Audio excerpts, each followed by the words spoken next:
អ្នកដែលរស់នៅស្រុកស្រែច្បាស់ជាបានជួបទស្សនវិជ្ជាបែបនេះតែក្រោយគេប្រមូលផលរួចគេធ្វើគេខ្លះ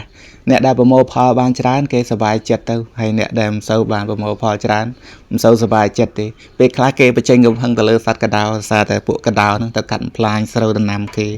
ហើយកដោក៏ជាមុខម្ហូបមួយដ៏ឆ្ងាញ់ដែរអ្នករស់នៅស្រុកស្រែភាគច្រើនគេចេះហូបសត្វកដោហើយមានចំនួនតិចដែលគេមិនសូវចេះហូបព្រោះថាការប្រមាញ់កដោវាជារឿងធម្មតាទេហើយក៏ជាប្រពៃណីសម្រាប់អ្នកស្រុកស្រែផងដែរហើយក្រៅពីរកកដោអ្នកខ្លះ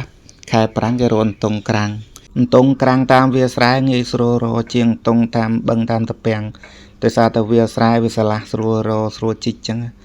ប៉ុន្តែជីកអន្ទង់តស៊ូដែររុនខ្លះក៏រៀងជ្រៅតែអារុនជ្រៅនឹងអន្ទង់ធំណាអត់ខកចិត្តទេអន្ទង់សតែអន្ទង់តណើបសាច់លឿង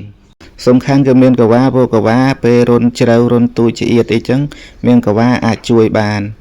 ហើយម្យ៉ាងមួយទៀតសុវត្ថិភាពផងព្រោះរុនខ្លះគេមិនសូវស្គាល់អាចនឹងមានពស់មានអីទៅនៅក្នុងរុនចឹង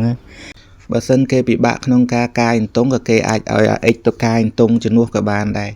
វាងាយស្រួលជាងប៉ុន្តែពេលកាយអន្ទង់បានរួចកុំភ្លេចគិតថ្លៃប្រេងអិចផង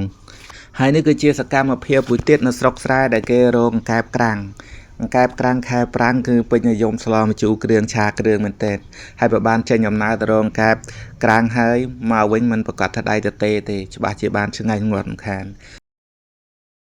អានេះអង្កែបក្រាំង2ឆ្នាំហើយដែរអង្កែបធំលេអូអង្កែបធំឡា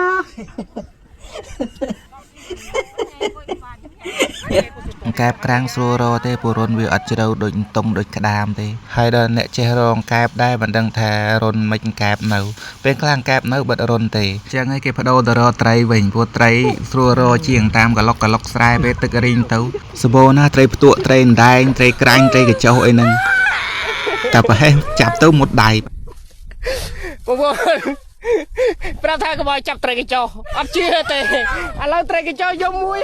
មុតត្រីកញ្ចុះឲ្យស្គាល់ហើយនេះគឺជាទស្សនវិជ្ជាខ្លះនៅស្រុកស្រែក្រោយពេលគេប្រមូលផលរួចតែគេធ្វើអ្វីខ្លះហើយមានសកម្មភាពផ្សេងទៀតខុសពីទស្សនវិជ្ជានៅទីក្រុង